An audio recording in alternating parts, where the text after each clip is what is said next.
के मिथिला संस्कार पर स्वागत करै छी।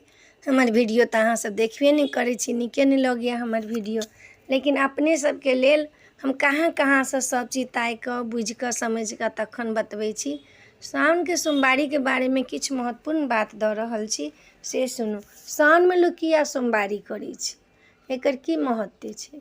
तऽ जखन भगवान सुति रहै छथिन, देवसुती एकादशी आ हरसेन एकादशी जे भऽ जाइए तऽ विष्णु भगवान सुतल आ चलि जाइ छथिन 4 महीना तक। ओ 4 महीना सुतै छथिन। सबटा भीड़ भाड़ जते छै संहारकर्ता महादेव हुनका पर धऽ कऽ जाइ छथिन 4 महीना में।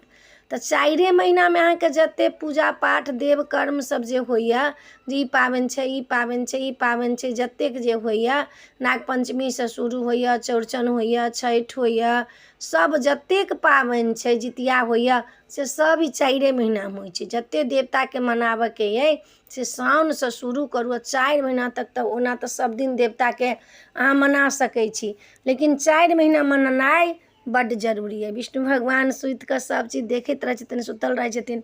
महादेव के कहलखिन ई 4 महीना अहाँ भीड़ भाड़ सम्हारू आ अहाँके जे करल अइ से करू, जेना चलाबऽके तेना चलाउ। हम जाइ छी, बड्ड थाकि गेल छी, हम कनि सुतल जाइ छी। चलि जाइ छथिन सुतऽ के लेल। आ एम्हर महादेव जे छथिन, जे साउन के सोमवारी लोग सब जे करैया, से सावने में जते शिवालय छथिन, ओहि सब शिवालय में परिवार सहित महादेव आबि कऽ वास करै छथिन।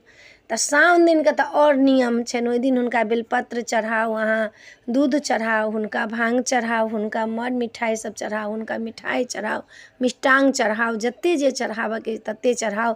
ओ साक्षात शिवालय में रहै छथिन वास कयने।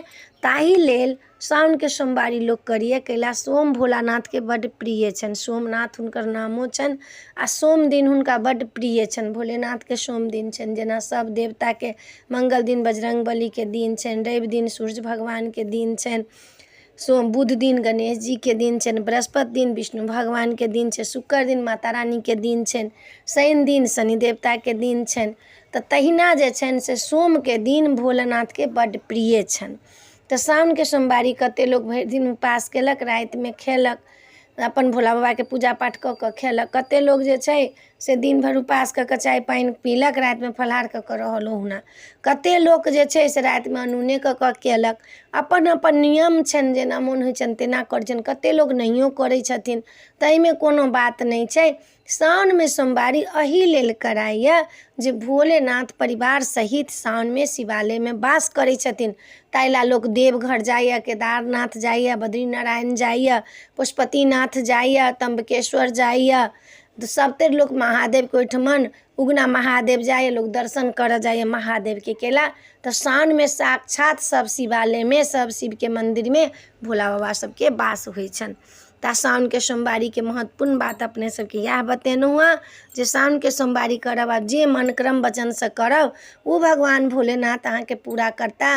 मन ध्यान से करब तऽ पूरा करता। सब व्रत में भगवान प्रसन्न होइ छथिन, लेकिन भोले भंडारी ऑर्डर दानी जे छथिन ओ तऽ प्रसन्न होबे करै छथिन।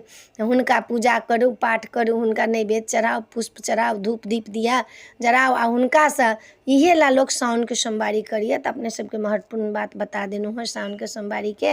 आब अपना अपना मोन होइ छै, लेकिन 22 तारीख से अहाँ सबके 22 जुलाई से सोमवारी शुरू हैत।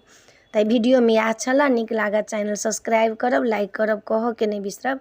जय मिथिला, जय माता जी।